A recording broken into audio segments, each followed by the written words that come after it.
All right, and welcome everybody for our newest edition of the Live Clubs, episode 29 already. And tonight we talk about recording, basic setup, starting from zero. Um, First, as a start, can people give me a thumbs up in the chat if sound is okay for them? Otherwise, I'll have a tweak. Trying a new headset today, so let's see. Meanwhile, I see people coming in. Australia, Austria, Uruguay, Canada, Ireland, England, Greece. All good. Okay, now we're off. Sounds good. That's good news. Because I always have so much to tell you, and I try to stay within an hour, but it's so hard. When I get going, there's no stopping. So let's dive right in. Target audience for today is people who are thinking about recording themselves, um, thinking about editing themselves a bit. People already recorded some stuff, but could use some tweaks. Not sure what everything is about. Perhaps having some issues configuring their device, stuff like that. I can't go too deep in all of it, but when it comes to specific settings like device settings in Reaper or something like that, I include a link to a very valuable site that explains a lot of it, some common problems, so that we don't bog down the flow of the session today. On the menu today, so setting the scene, what do you need to do to get recording? What kind of gear do you need? What kind of recording scenarios are there?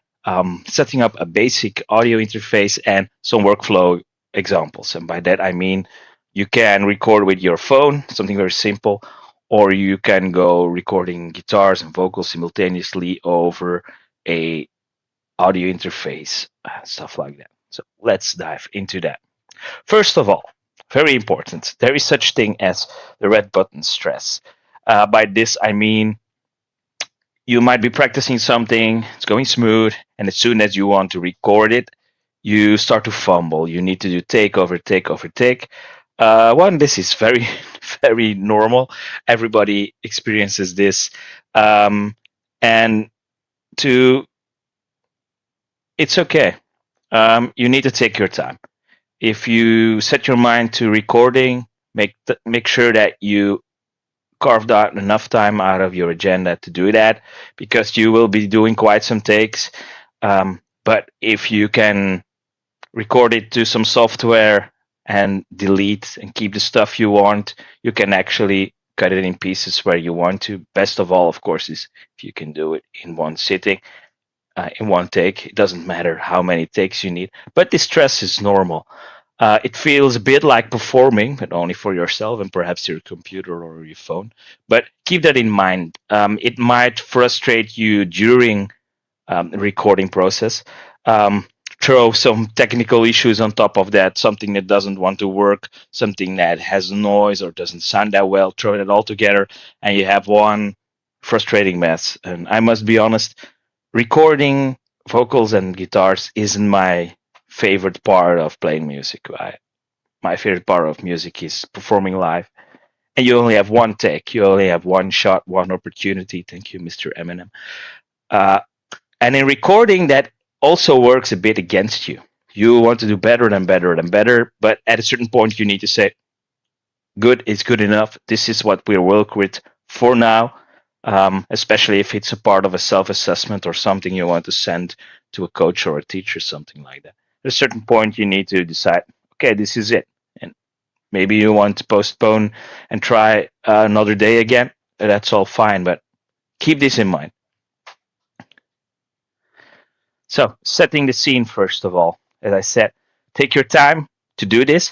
Look for a place that doesn't have too much noise. I chose the top of our house because it's the furthest away from all the noise from the street. I have occasional cars coming by, so recording with very sensitive microphones isn't even an option for me right now.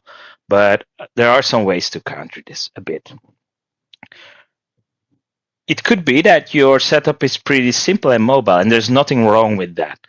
Technology today allows you to have very small setups, very small devices, and with even an interface on your phone, you can even turn it into a little studio and start recording like that.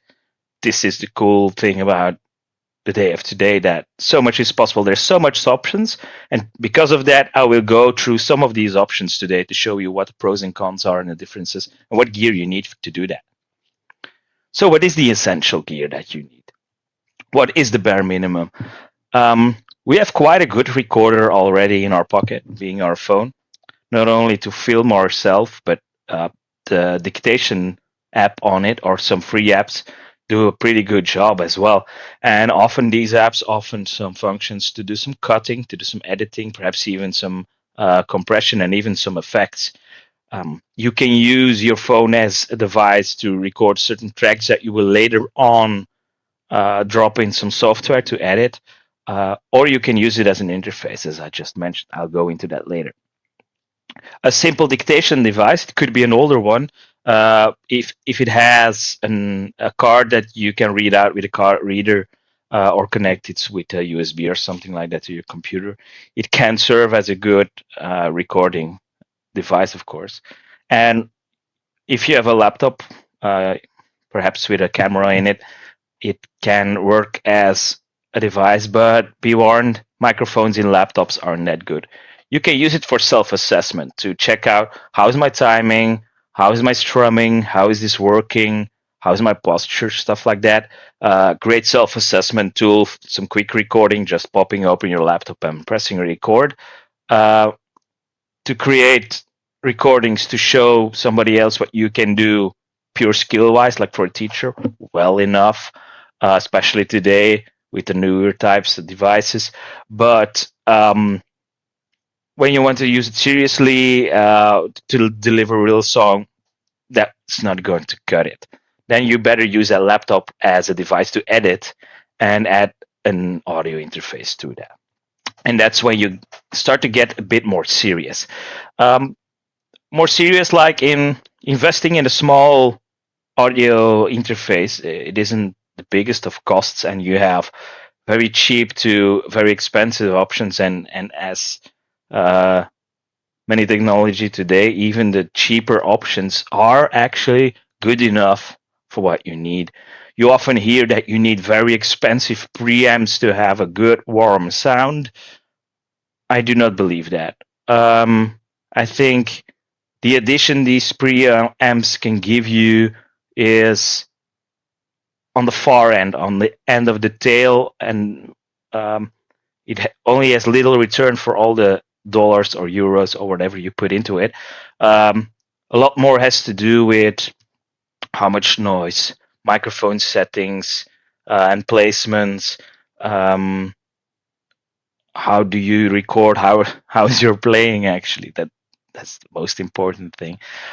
So don't focus too much on specs on preamps or stuff like that, but we'll go over some specs that are relevant to you that you should check on audio interfaces.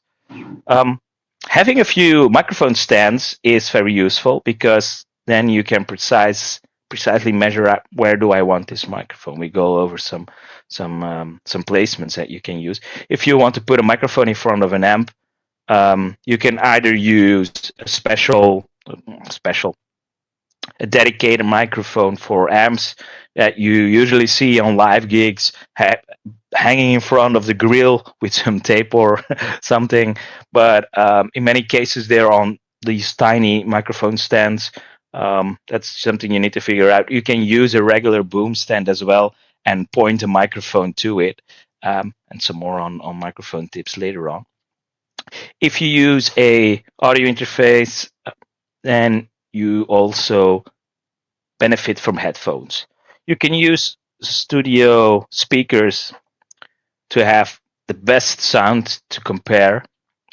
But as soon as you want to go into layered recording, by this I mean you already have a backing track, or you already have a drum, or already have a rhythm guitar and you want to play lead over it, then you don't want this to bleed into your sound and you want to have it in your microphone so only you can hear it. you can play along.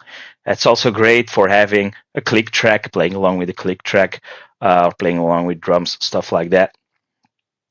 And I already see the name Focusrite popping up a few times. The Focusrite Scarlett is a very popular range of interfaces, going from one with two inputs to a lot more. Um, there are several more. Behringer, the cheaper, it, it it's a it's a really a wide range in stuff that you can do, and some have more options. But at a certain point, you need to see this in a very pragmatic fashion, and see it as a whole. What is all the stuff that I'm going to need, and how does this fit into this?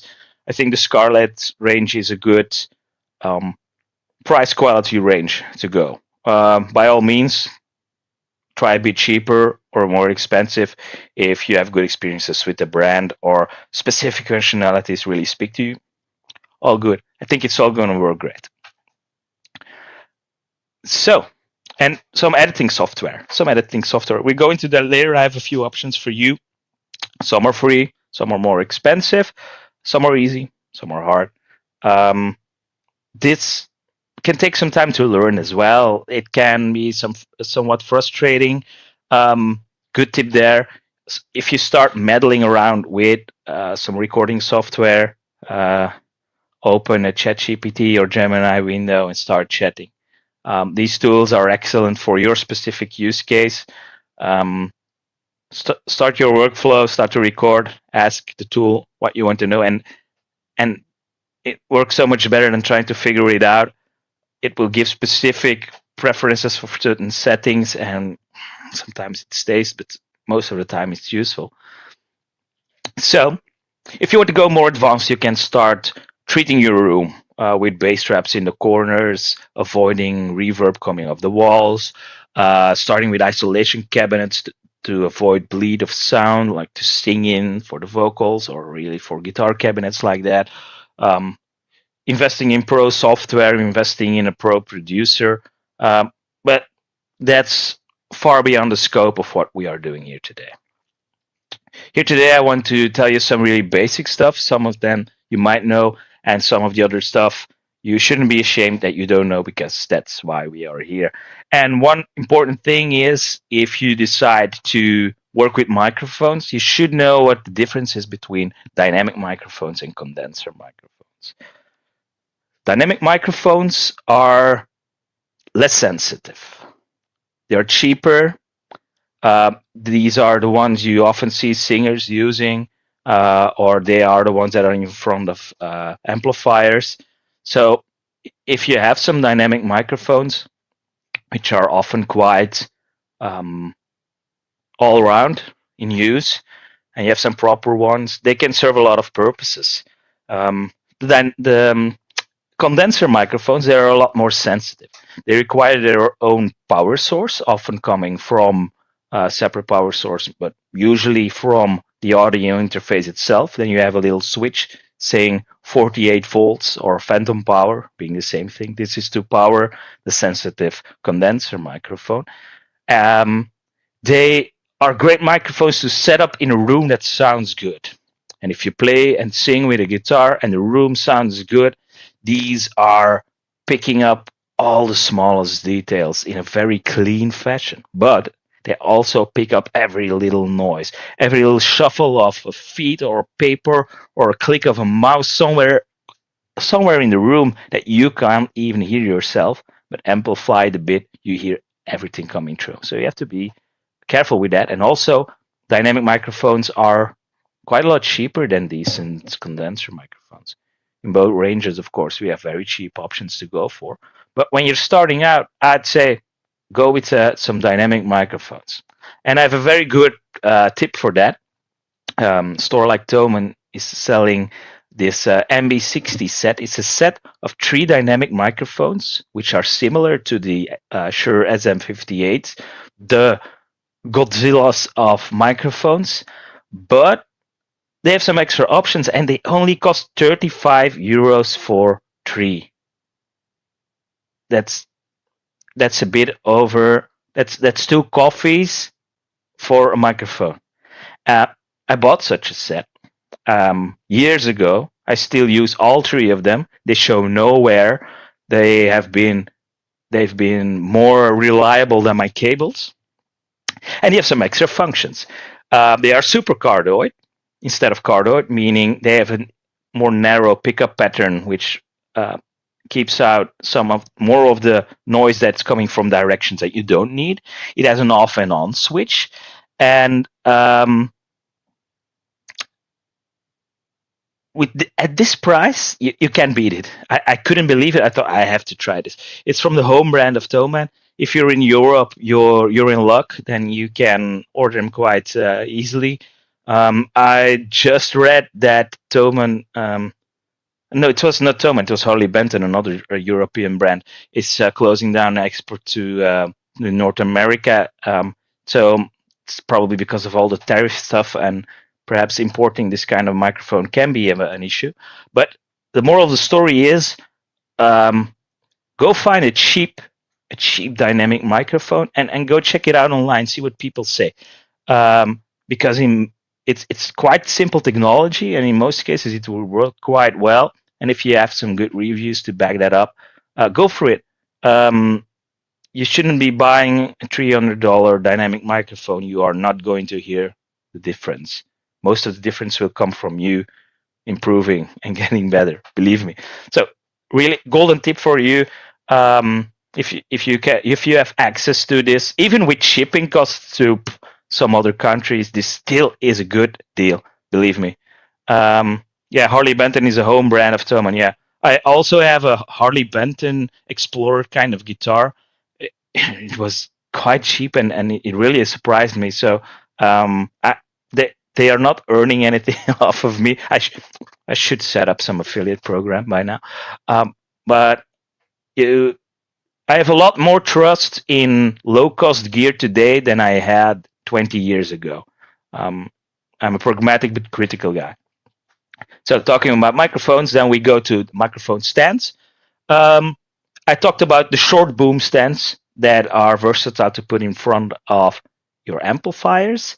You also have boom stands, and that means you have a vertical bar and then a bar you can adjust high and low, which is very useful for players that want to sing and play guitar, because the guitar won't bump into the vertical bar or the cables.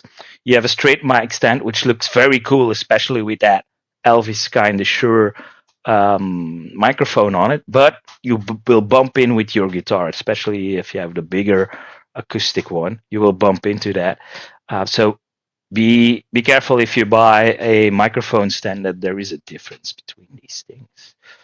So audio interfaces. We talked about some brands. I didn't mention Arturia and IK, stuff like that. There's a lot of that on the market, and as soon as you are in the market for buying one, um, I advise you to set up a little spreadsheet with features that you encounter, and when you check out these features are relevant to me and these are not, as soon as you find those out, once again, using some AI tools and throwing them in there in your prompt, saying these and these devices, when it comes to these and these features, I need this and this and this, which are suitable, which are the prices.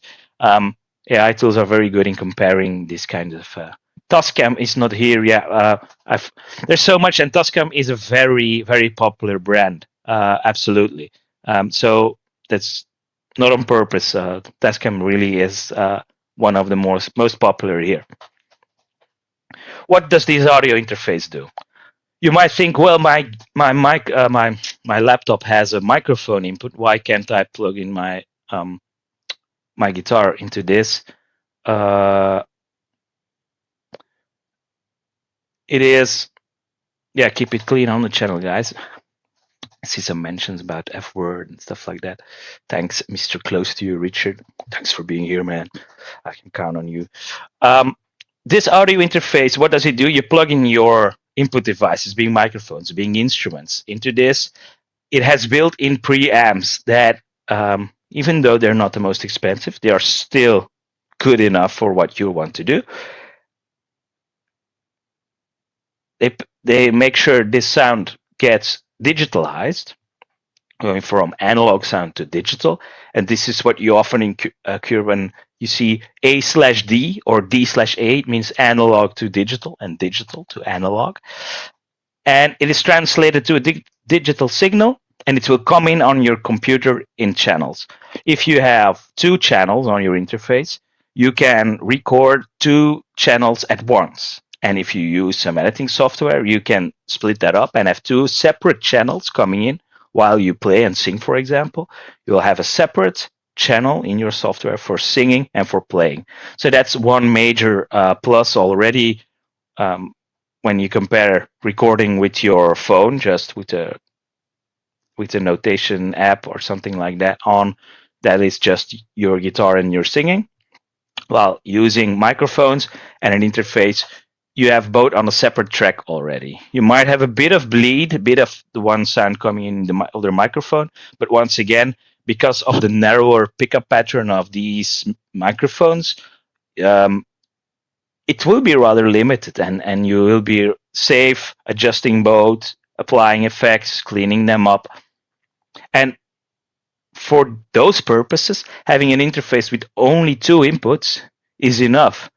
You only need as much inputs as stuff you will be doing at once. If you are a one-man band playing 4 instruments at once, then you need 4 inputs.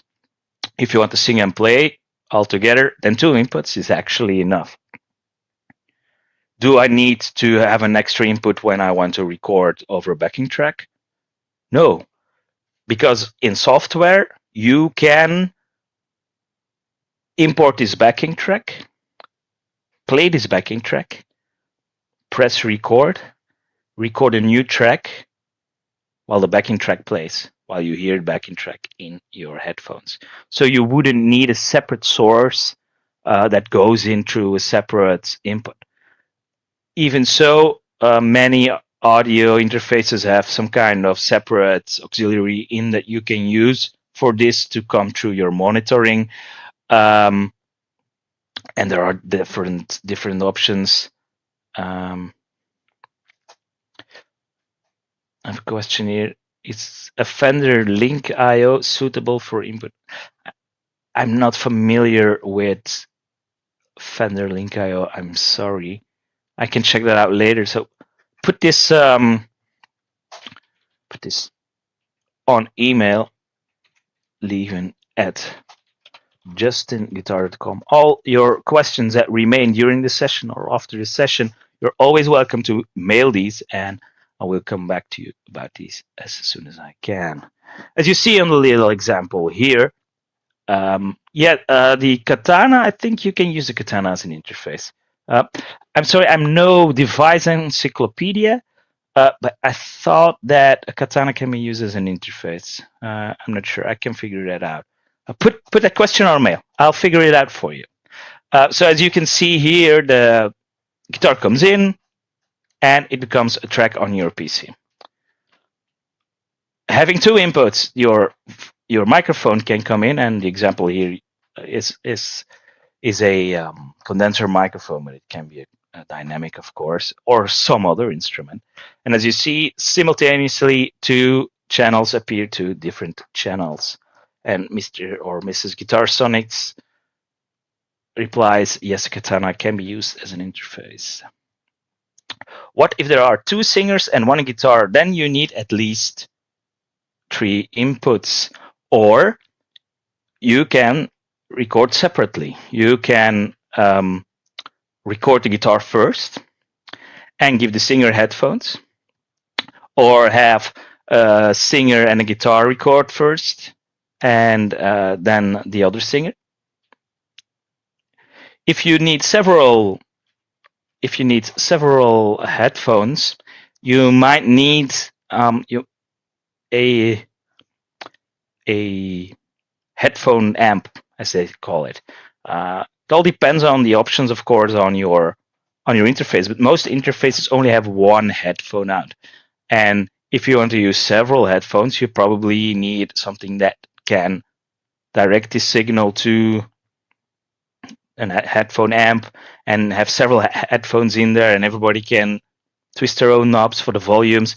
And there are even more complex solutions where this is more of a monitoring unit where for every monitoring channel, you can decide, I want this much guitar, this much drum. But then once again, we are out of scope for this session today. Something you really have to look for. I think most devices have this today, but if you might be looking at some older devices, uh, they might not have. This is a combo jack. A combo jack has the ability to support both the big guitar jack and the XLR microphone cable. As you can see here, it has place for the 3 dots for the XLR cable, but also right in the center a um, jack. And that means you can use this input for both devices. Just make sure if you use a condenser microphone, is the switch for the phantom power on or off. So as said, compare features. Something I didn't mention, also check the connection type. Some devices are Mac only. If you're looking at older devices, some formats might be out of date. That's why I don't really recommend looking at the second-hand market, because you often have less support for drivers. And drivers is the software that your computer needs enabled to work with this piece of technology. But also older connection types, stuff like that. If you're in the market for a interface, I prefer you buy new. You also have the ability to return it according to law of your country, but in most cases, that's 30 days that you can return it. Then you are not happy with it when ordering online. Sometimes it's 2 weeks, but it's at least 2 weeks. But also, technology is at its best. If you have a newer laptop and or newer computer and a newer interface, connection speed, the how broad the highway is that the data is pumped through is just wider. So I would shop for new. And what can be a selling point is software they include with the unit. And often that software is the lightest version of what they have in a suite of different softwares. But in most cases, it's enough. Don't be scared by, I don't think you will be limited in too much of your abilities, because by the point you reach the ceiling of the functionalities of that kind of software, you're already looking at other kind of software to handle multiple projects with effects, layers, buses, whatever stuff beyond this session. So talking about editing software, what is software you can use? And I see that people in the chat are always just one step ahead of me. I love that. That means they're with the lesson here. Reaper is a good one because it's free, and by free I mean after your trial period it gives a message. Don't you want to buy it? But if you wait a bit, the still evaluating button activates and you can click it. It isn't expensive to buy, and if you have a little patience at load up, you can use it as long as you want. It has a bit of a learning curve, of course, but it's a great tip. There's also Audacity. It's a free tool. It has less options. More into that later. Or whatever came with your interface. Give it a shot. In most cases, it's actually quite good software, like Jay Work Jr. mentioned, Steinberg. They often ship with some Cubase software, which usually has a lot in store, like Ableton Live, FL Studio. FL Studio is that free too? Okay. I may have made a mistake later on, but as said, Audacity is free, and you can consider it as the MS Paint of audio. By this I mean, what is the simplest program you can use but still has enough, as in multi-track support and some editing that you can use. Audacity is great. Audacity also has a very, very easy to use denoising function. If you have a certain constant hiss, a certain constant noise going on, you can make it learn the noise profile by selecting a bit of silence, but it's not really silence. You're not singing. You're not. Yes. Yeah. I'm falling low on power.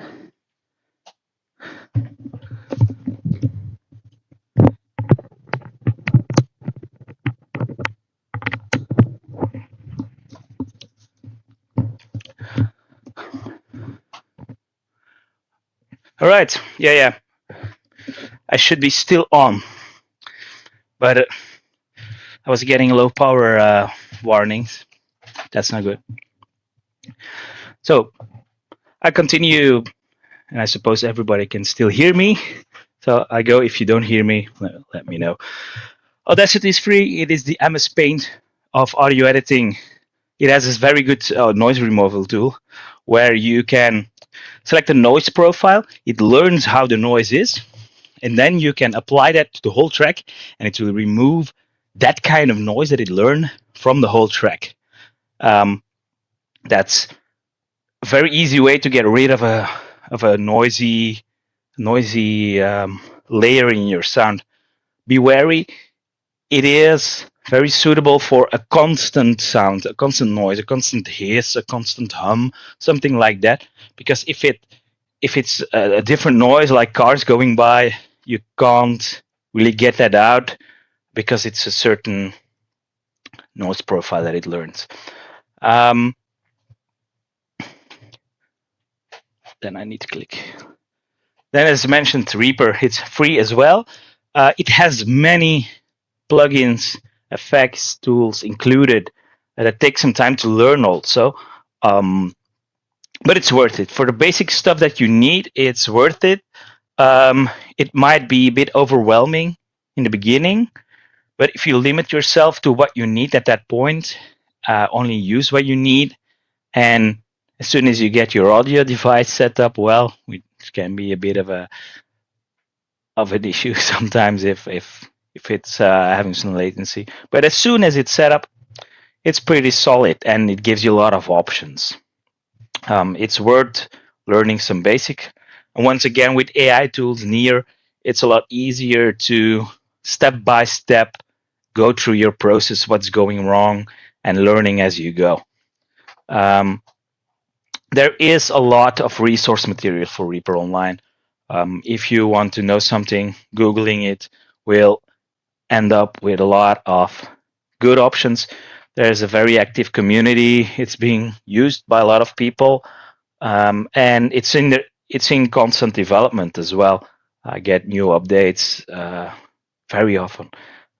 So that's usually what I recommend for if you need a bit more. If you got past just need a few tracks to record and do some cutting and pasting, some volumes and done. If you have to do some more, like applying some reverbs, which I always do, some compression, some cutting, perhaps even some automating, then Reaper is a very good option. Of course, GarageBand is good at some of the basic stuff as well. I'm not that proficient with it, but I use it on my phone. I once used it to have a little project on my phone with 2 layers of recording, and if you are on the go, and I think especially on a tablet, that can be a very good option, and it comes with iOS, so it comes with your device, so it's free. So if you're a Mac user, definitely check it out for the use cases for some quick and dirty recording for just a demo. Give it a go. I made a little landscape here for you to see where those softwares are. Going up from down to up means the price. So the bottom line, when it's in the bottom, it's free or very low cost, and the higher you go, the higher the prices. And then there's complexity and compatibility. Simple is left, complex is right.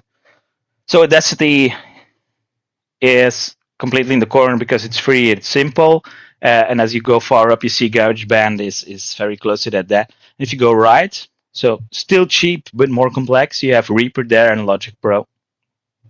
And then FL Studio, as I said, I didn't think it was live, but I could have been wrong then. It was free. To give you an idea, checking this slide again, um, where of that is all that. Reverb compression works in Audacity. 2 are those considered badly implemented in Audacity.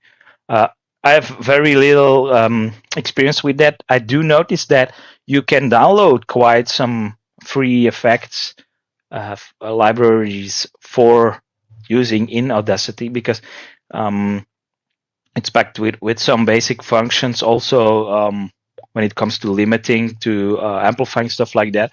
But there are also plugins that you can download to use on separate tracks and stuff like that. I don't think they're bad. They are usually aimed at what users use the software for, so perhaps in some cases more limited.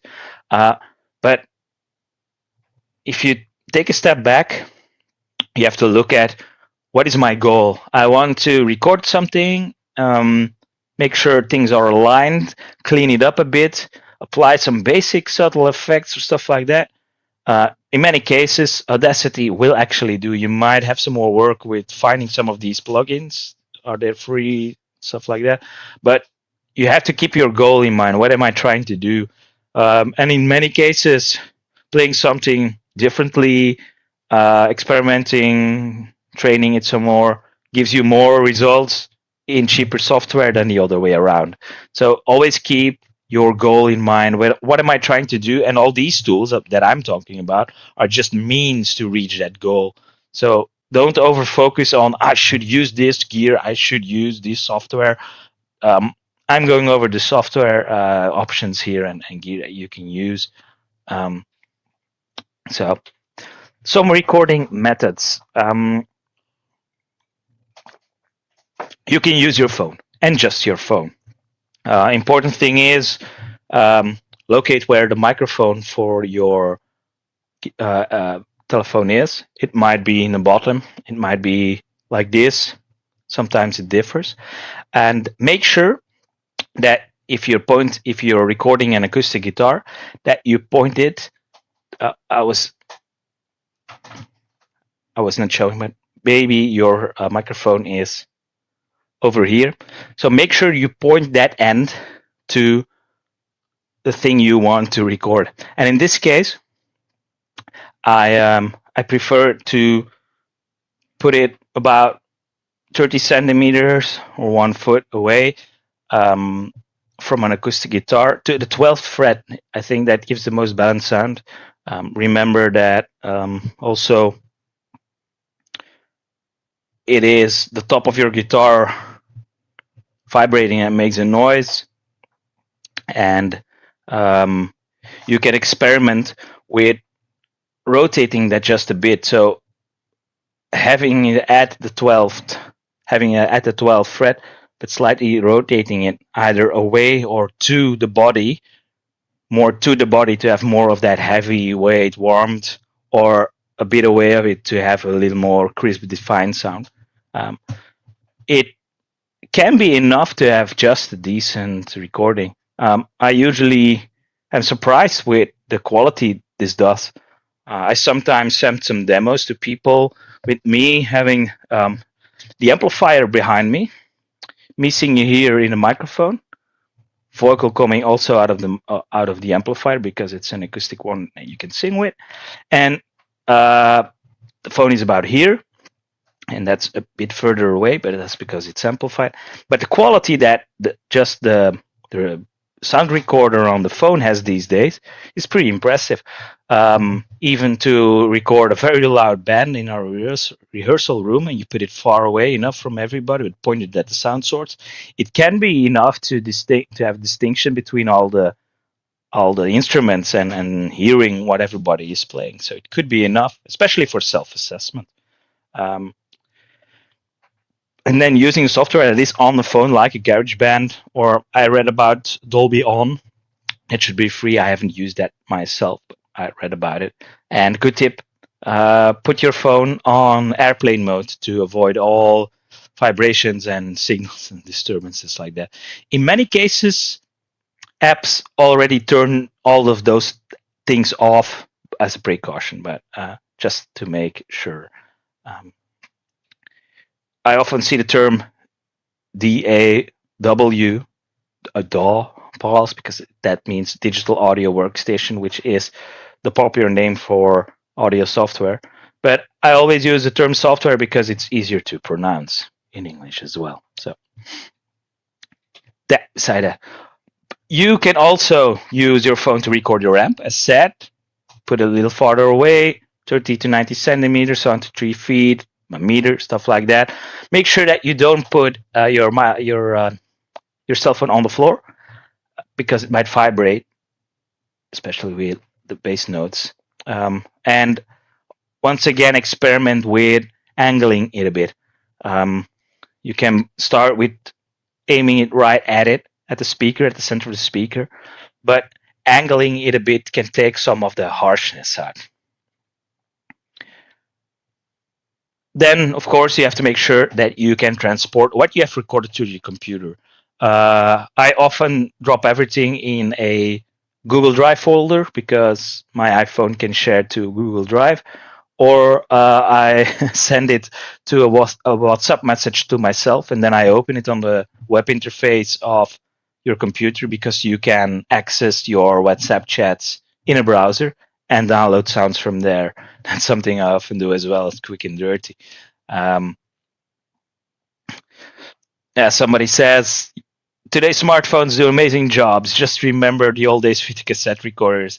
Um, I was just past the stage of recording myself with cassette recorders. I just started out in the digital age, and but I used to have a little radio and played that. I have my own radio stations, and uh, playing that tape really degrades the quality. You weren't worried about quality because when you played it 10 times, it already sounded. It was amazing times. That wasn't tube warmed or preamp warmed. That was degraded tape warmed. Excellent stuff. Stuff of the 80s. Love it. Somebody says analog are better than digital. Um, it's a dangerous discussion. I won't go into that right now. But I'm actually a digital fanboy because there's so much to connect directly. I even simulate my amps digitally, and usually I use profiles learned by modern tools. So not even simulation, but real profiles. Digital effects as well. I couldn't hear the difference between digital effects in pedals and the analog effects. And usually the digital effects gave me a lot more options. And I got real good results of digital pedals. So I have no preference, and usually digital gives me more bang for my buck. Um, that's why I never worry about preamps and stuff like that as well. Stuff that's in these interfaces these days, it rocks. It's really good stuff. Um, we mentioned that you can use your phone as a studio, and the iRig stuff is such an idea where you connect a little device to your phone, and then you can plug in your guitar and perhaps even more devices into it, and even have a link optional to your amp to also play to your amp. But meanwhile, your phone becomes the recording tool, and in most cases also basic editing tool. So if you're on the go, and especially if you want to connect it to a tablet, which will be much easier to monitor and use, this can be a real quick and rather cheap solution to do a lot of stuff. And it often takes away a lot of setting up frustrations. Most cases the options are limited, and you really have to check, can I use it, because mostly it's only for iPhone or Android only or stuff like that. So make sure that you check all that, all those requirements. But these mobile kind of recording studios are really cool. Talking about recording studios. I also have one of these. This is Zoom R24, and they come in several. Tascam also has similar units like this, some other brands as well. And these are also mobile units. They have, I'm not sure if you saw that, a lot of inputs, 8 inputs, and I can have 24 channels on this because there are 3 pages, 3 times 8. So I can switch for each channel and assign different channels. And it's a handy recording tool if you don't want to be fiddling with a computer. Of course, there's a bit of a learning curve to that, and it's a bit of an investment. But I also use it as an audio interface. So that is also a portable solution that you can use. So next up, you've chosen your audio interface, you connect your guitar, you connect your microphone, you connect it to your computer. Now you have to set up your software. For example, the example of Reaper, if you want to set up there, I included a link in this slide that has a very comprehensive rundown on settings that you can use, like what settings do I need to put on, what's the buffer size, what does that mean, what if I want to also go to my browser and listen to something on YouTube, because I noticed that I can't do that while the software is open, that it needs to be shared mode, stuff like that. There's a lot of that on that page, so I won't go into that too deep, but I'll tell you some basics. First of all, if it comes with it used to come with a disk, but I think those days are over. So you probably have to download drivers from software itself. So if it's, I'm not sure, most devices don't even have this drive these days. So you have to go to the software's website and get a driver there. Remember, the driver is a software that makes your computer communicate with the audio interface. Excuse me. So best option is use the drivers the manufacturer offers. That's number one option. If that is not an option, if you've bought something more exotic, and I sometimes do that to experiment to see, is this something really good for cheap? Often it's some Chinese knockoff then, and doesn't come with standard drivers. But if you do that, or in other cases that you have an older device and you notice that the driver isn't that compatible with your device at that moment, you can go for the ASIO for all drivers. ASIO for all is, as it says, format trying to suit as much as devices as possible.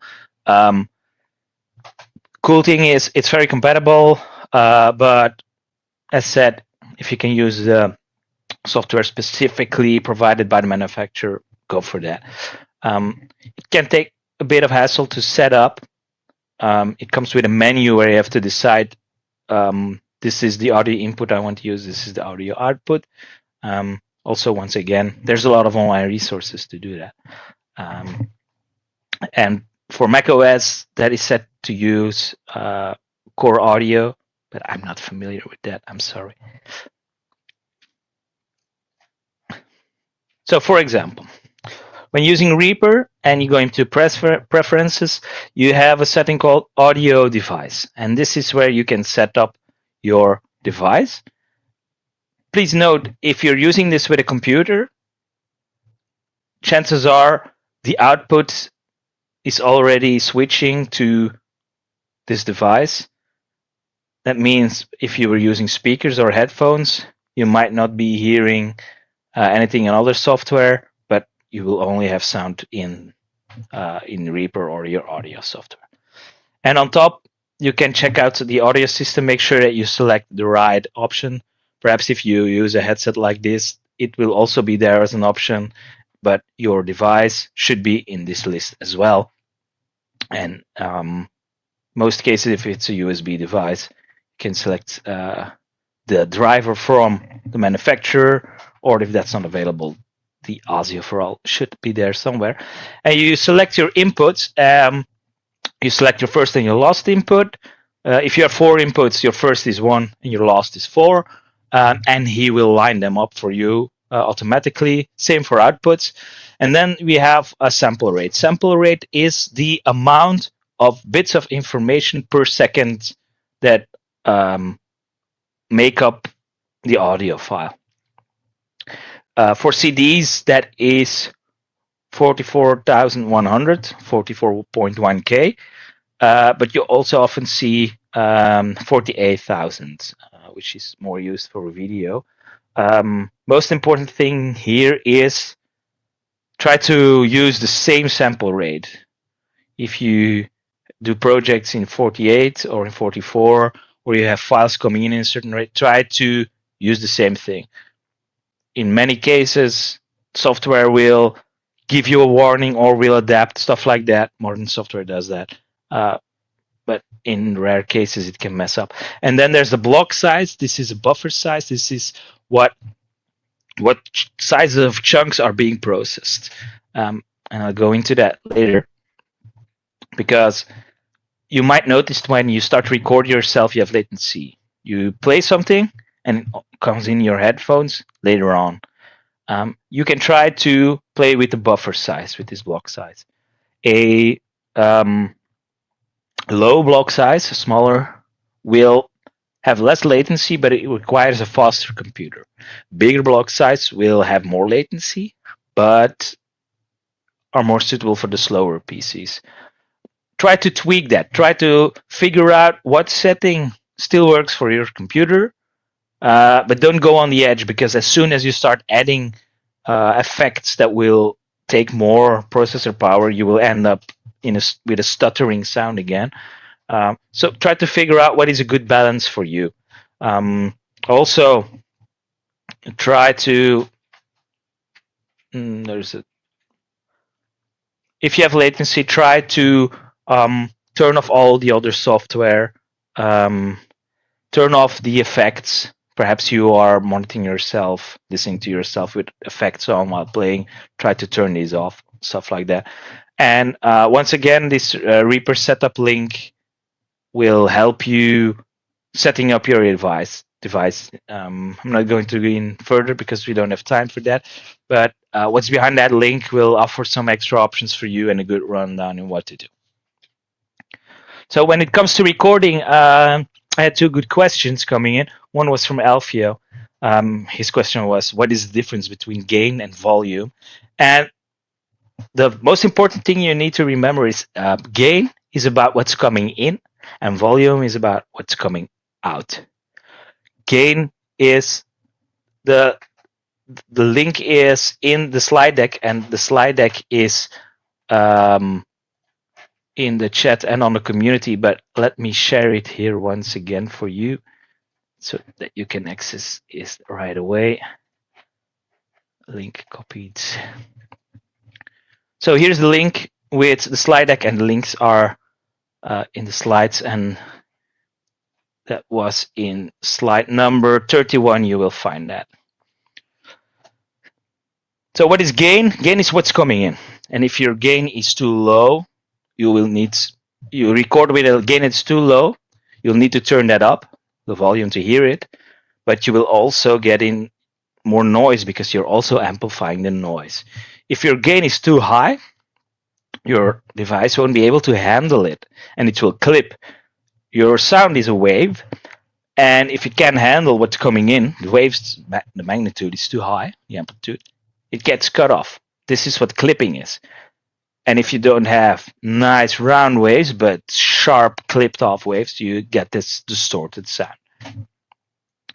For digital interfaces, you don't want that. Some soft clipping, as they call it, it can be emulated by digital devices, or you can force it by driving an amp. And that's what they say. This amp only sounds good when it's played loud. That's because its input is the input of the power amp being pushed and stuff like that. It is pushing to the limits, but it does soft clipping. It doesn't cut them hard. It makes rounded clipping, and this is what the ear sounds pleasing. Modern digital technology can emulate that, though, to a point that you can't distinguish in my ears. But some people claim they do. Good for them, not for me. So that's what's coming in. How much water flow is coming in, can I manage? You have to find a good balance. More on settings about that later. And volume is output. That's you opening the slider, opening the knob, saying I want the sound to come out of the speaker, or being in the mix this loud or this quiet. Um, so for gain, you have to look out, is the little lamp, the little LED on the interface blinking when it's clipping, because that means clipping means I can't handle this. It's too hot. You have to turn down the gain or turn down the volume of your instrument. But know that the character of your guitar slightly changes if you turn down the volume. So also that try to have a high enough volume on your guitar, the sound that you wish, and then have a good gain setting. And what does that mean, a good gain setting? An average of the bars going up in your monitoring, in your software, averaging about min 18, giving you enough headroom. And headroom is what's on top of that, the room in the head, to when you're going to apply some amplification, some compression, stuff like that. You will need that room to edit that. It's a safe space, because otherwise it will hit the top and it will clip again. Once again, we don't want that. You would want your peaks not going over the -12 to -6. And this is a graphical way to say this. So check the slides after this. When you get the red warnings, that's already too hot. You have to start over and turn on gain settings, either on instruments or on your device here. And best is to check the gain on your interface first. Perhaps it's all open. Start with 12 o'clock and see where you end in comparison with this graph that you will find in the slides. As said, I already mentioned that you can hear yourself while playing. So there was a question by Jason coming in. What if I have different sound sources? What do I do? And he mentioned this use case using a phone and stuff like that. I already answered him with, you can import your track in your software as a layer, your backing track, for example, or the song that you want to play along with. And then it all depends on which tracks you want to record on and which you don't, because you can have several tracks in your software. Like in this example here, there are 2 tracks, and you have to imagine there's some little waves after that. And you can hear yourself play if you click that monitoring.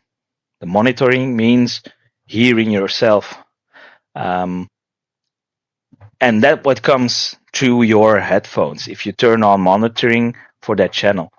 This is what happens if you turn this on and you play. You might have some latency, the thing I mentioned earlier. This is you want to check, because otherwise you can confuse yourself. You start to play and you hear things coming in later. Then you might want to switch to direct monitoring. More on that later. But if you want to hear yourself, you have to turn on monitoring, and that can be different for different kinds of software.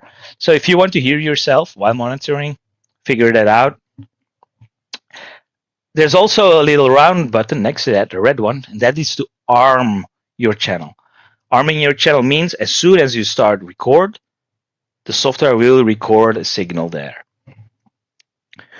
Which means that you can have several channels there, but if you have a backing track, don't arm it, because otherwise you will record over it. But if you press record, it will start to play and your monitoring is on, so you can hear the backing track. And meanwhile, the software is recording on another track what you are playing. And you start playing and you see the waveforms appear on your screen and you see that they don't clip. Okay, then you're recording. Then you're on your way. So steps are: insert the backing track, make a new track for your guitar part, arm the channel, so make sure that you can record on that new track, check if the monitoring is on, excuse me, hit record, play, and see the waves appear on your screen. If you have a lot of latency, as said, turn off the effects that you applied there because perhaps you're playing through a digital amp to have the sound of a distorted guitar while playing. But if that really slows down too much, then you might want to turn that off. First of all, turn off the other software on your computer. Try to bring down that buffer size. If that doesn't work, you need to turn off the effects of the channel that you are recording on. Because yes, you can turn on effects on the channel you are recording on. So imagine having an amp simulation there, and you play into it, and you can hear, oh yeah, this is great sound. I'm recording it. This is how I want the sound. Oh, it needs more gain. It needs less gain. Stuff like that. You need that effect applied while playing to hear what it actually does. I already mentioned Jason's use case right now, so that was his question. And this is a graphic to go with that. So you see two tracks on top and the new track in the bottom. You arm that one, you press record, software will record on that channel and not on the other two. That can be used as play along tracks so that you know exactly where in your layers you are. And if you are importing something you recorded another time, you can slide it left and right on the track and hear, oh, this is where it needs to fit. That's why playing with a click track is recommended, because if you are recording guitar parts and stuff like that separately, having a click track in your software, you can always mute it later on. But while playing along with the click track, you know that you will always be on beat. Even if you start on a later beat and you mute everything, you can still slide it to the other beat. And many of those softwares have a way to snap two beats and stuff like that. So more advanced stuff, but a strong recommendation to record with a click track if you're not using a backing track like a drum or something like that. Final step is making a file that you can share with somebody. So you have some options: exporting it to a WAV file, which is lossless, which is kind of file that's also on the CD. It's not compressed, nothing is applied. It is the original audio. You can also try an MP3 if you want to share to people over social, stuff like that. Try to aim for a higher quality MP3. Today's connections can handle that. The more compressed ones really have a lot of quality loss. But there's also more modern compression technology that still offers a lot of quality for little file size, but perhaps not as supported as MP3. There is a difference between a time selection, what area in the project did I select and this I export, or the whole project, which could end you up with a lot of silence in the end. So make sure that you check that out before you press render. Otherwise, it could take a while. And there's also the difference between master mix and stems. Many software have the option to export to stems, which means each channel being exported separately. So you press export and it creates 8 different files, one for each channel. Or you can have the master mix. Master mix is often a separate channel that throws everything together, where you can often throw in some more effects even. So check out these sessions before you go. So before we go into some questions, there is some bonus material at the end of this slide deck, because I knew I was creating too much, but there's some stuff about EQ, a link to a very good free EQ, how to tweak a piezo sound, how to tweak an amp to phone sound, how to use a noise gate, some recommended settings there. So check that out if that fits your use cases. Let's see what is still under the questions, because I'm not sure. I couldn't follow that because I was going so fast.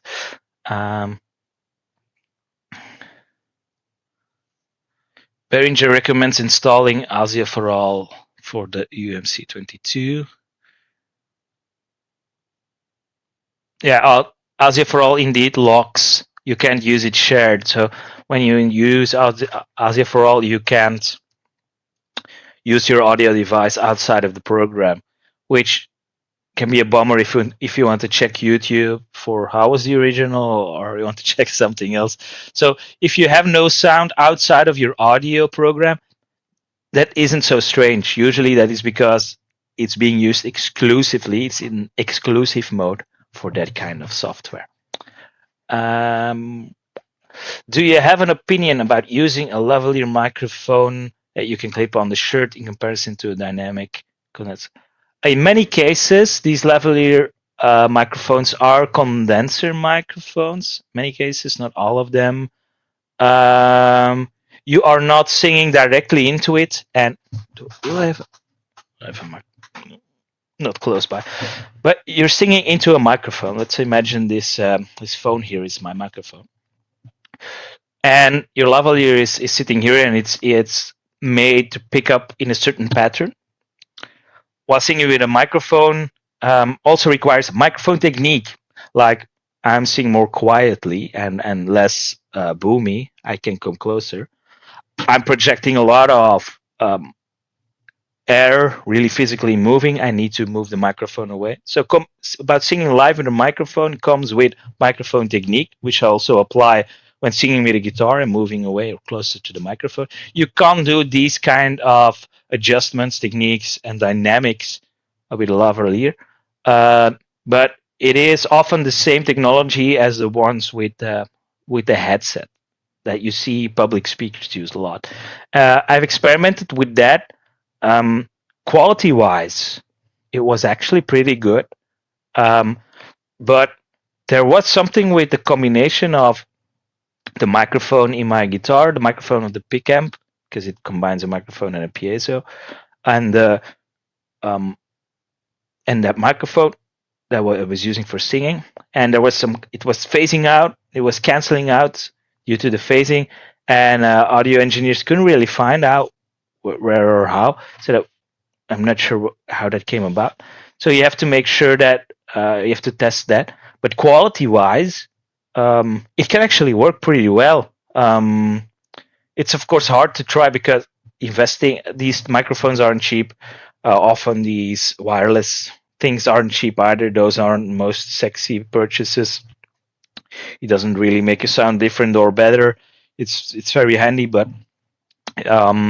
quality-wise, it worked pretty good. In comparison to the dynamic condenser mic for video,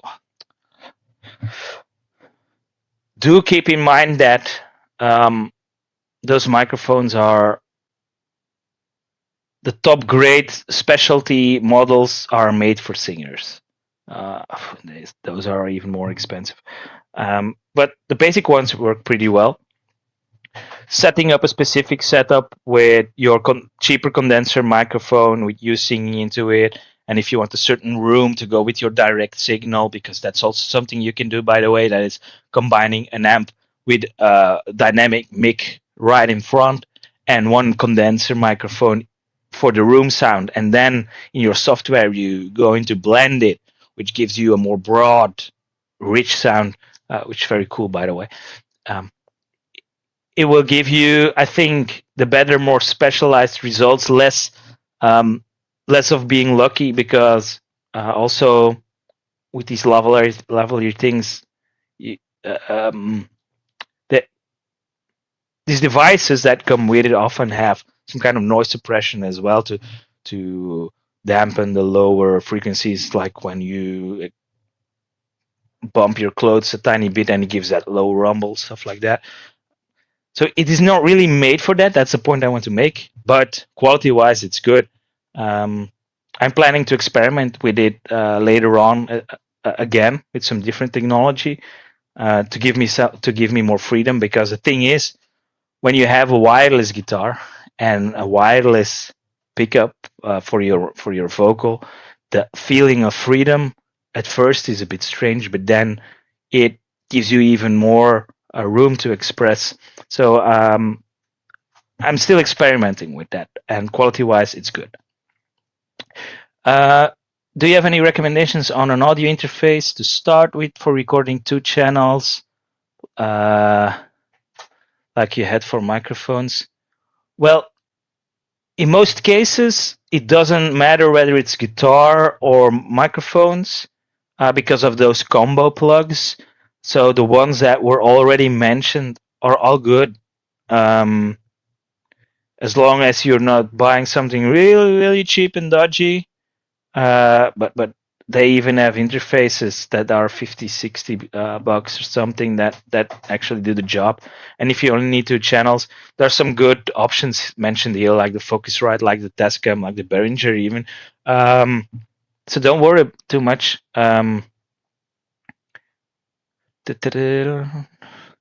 a PC, I am using Amplitude or Bias FX. I can't hear nothing from Guitar Pro.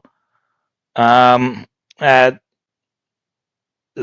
sorry, Mr. Kutsas, that's not enough information for me to figure out what your problem is. Um, send me some more info on mail. I can look with you. Perhaps I have some insight that you didn't have. Who knows? What software do you use now? I use Reaper. I sometimes use Audacity as well. Sometimes for the noise profile, there is a tool in Reaper. I think it's called RIA from Reaper for to make noise profiles and to filter it out. But in some cases, I use the noise function from Audacity. But to record and to edit, to mix, I use Reaper most of cases, 99%. I'm looking at the Behringer Euphoria, 38 euro. Yeah, give it a shot. If you don't like it, you can send it back.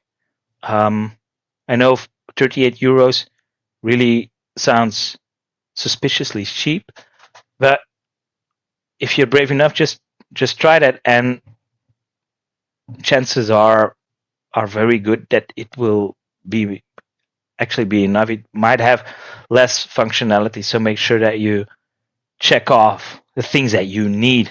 Do you have gain controls for both channels? What do some of the reviews say?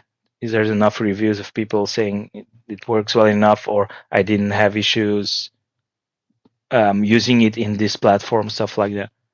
Do some homework. But sure, why not? As for the microphones really blew my mind. So I really had to adjust the mental image that I have about low cost gear, because these days it really surprises you. There's some. I like to use my iPhone or iPod to record a video of myself singing and playing guitar, and then touch up the audio. We didn't go into video too much because I knew then I would go completely over my time, like I'm doing right now again, and I even split out some of my content. But what I often do is I use Camtasia as a video editing software because it is one of the more cheap video softwares that is quite intuitive to work with. It doesn't have too much editing options, but it has easy to use transitions, a good way to work with layers, both audio layers and video layers all together, and it has a good function to split audio and video. If I record myself as a video, first thing I do is try to figure out to split audio and video altogether and edit the audio in Reaper and stuff like that, and later on edit to the video again. You must keep in mind that you can't edit the length of the audio, or at least not the part where you're playing. You can't go putting things closer together because then it won't match your video anymore. But besides that, you need to figure out some tools to split that, edit that, and later on in your video software, edit that again. There's some other tools where you can do both and edit the audio separately. But once again, I'm no encyclopedia for software, I'm afraid. Lots of great stuff inspired me to plug in back in the Focusrite and experiment. Yes. Let me finish with what I started with. It can be a tedious a tedious job setting up, making that everything work.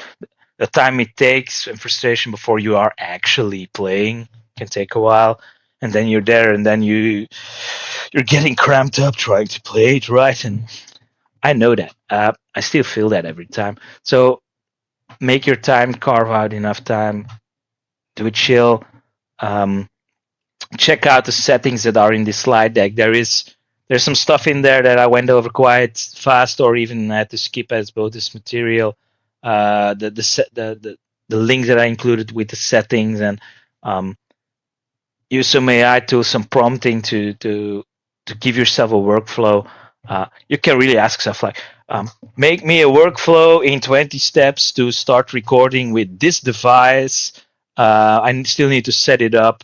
I want to create several layers. I want to add some slapback delay. I want to apply some compression. Meanwhile, what does compression mean? What all these numbers mean? Stuff like, just ask, ask, ask. It's before you know it, you pass a whole afternoon doing this stuff, learning a lot of things, because you learn the most when you are actually working on it.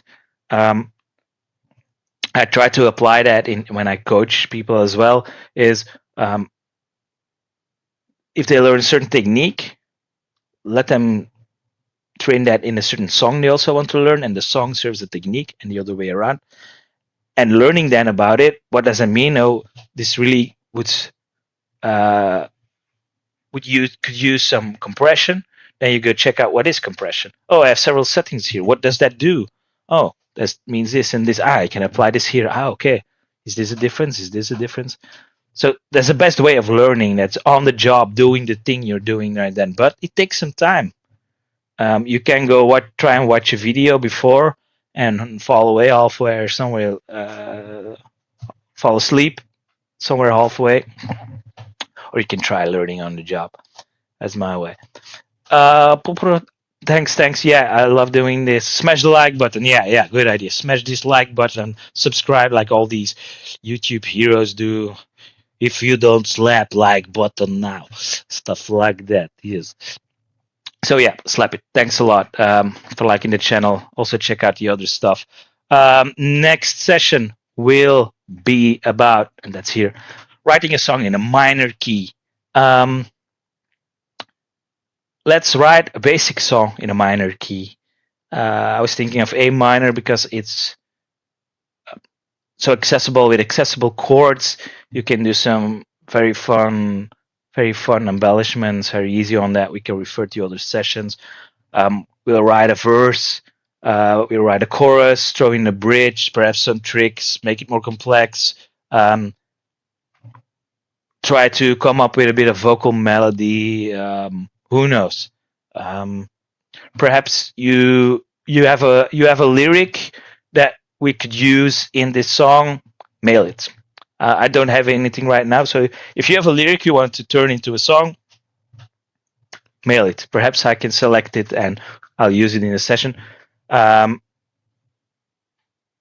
can, no guarantees that I use your lyric, of course, but if you have something, send me and I can go on it. If you're stuck, who knows? We'll write it together and we'll share the dollars if we get famous. Okay. Okay. Let's see if there's any more questions. Otherwise, we're going to wrap up this session for today. Sorry if I missed some questions. If you still have questions, I'll drop my email address here once more, which is leavin@justinguitar.com. If you are interested in some private sessions as well, let me know. If you are stuck somewhere, if you want to know how to express yourself with music, if you want to know what your path can be towards a certain goal, and don't be ashamed of these goals, but you need some help or even some validation, you would just need to check, are these good methods? Should I pursue this or this? Is this valuable to me? Can be just one chat, could be a few chats spread over weeks. Everybody has a different path, and if you want help with that, you can contact me as well. And to wrap it up completely, I will copy paste the link to the slide deck once more for you with these links that I mentioned so that you can start experimenting. Once again, I am no encyclopedia on all these devices and this software. I'm no master mixer. That is somebody else's job. But with the things I shared today, and with these links that are in there, and some research you can do on your own with a lot of tools there are today, you'll come up with your own workflows. Uh, don't discount the use of a phone these days. The and also perhaps keep your money on your account for just a little while. Uh, I think NAM just passed, or is still on NAM, the big uh, guitar expo with a lot of new gear and stuff being presented. Well, usually also software and interfaces, stuff like that. Perhaps there's something like that. I just heard of an effect pedal where you can prompt the sound you want, and it generates a guitar effect that you can load on a little pedal. And if you describe, I want a kind of distortion that suits 80s hair metal with a scooped the 3K range or something like that, it can actually create it and put it on the pedal. You can't edit the code of it afterwards, and it costs credits to create these kinds of prompts. But just to show that every day there's new tech coming out and using technology that you already have, like your laptop, like your phone, like tablets, as tools for audio editing and stuff like that. So always keep that in mind. And as I said, don't go and buy old interfaces, because you will be displeased with it real soon. All right, there is a topic on the community about this. If you have some more questions, come and ask them there, or if you're a little insecure, put them on mail. And see you next time. I think it's in 4 weeks. I'm not sure. It will show up on the site real soon. It's not there yet. Next session, writing a basic song in a minor key. See you later.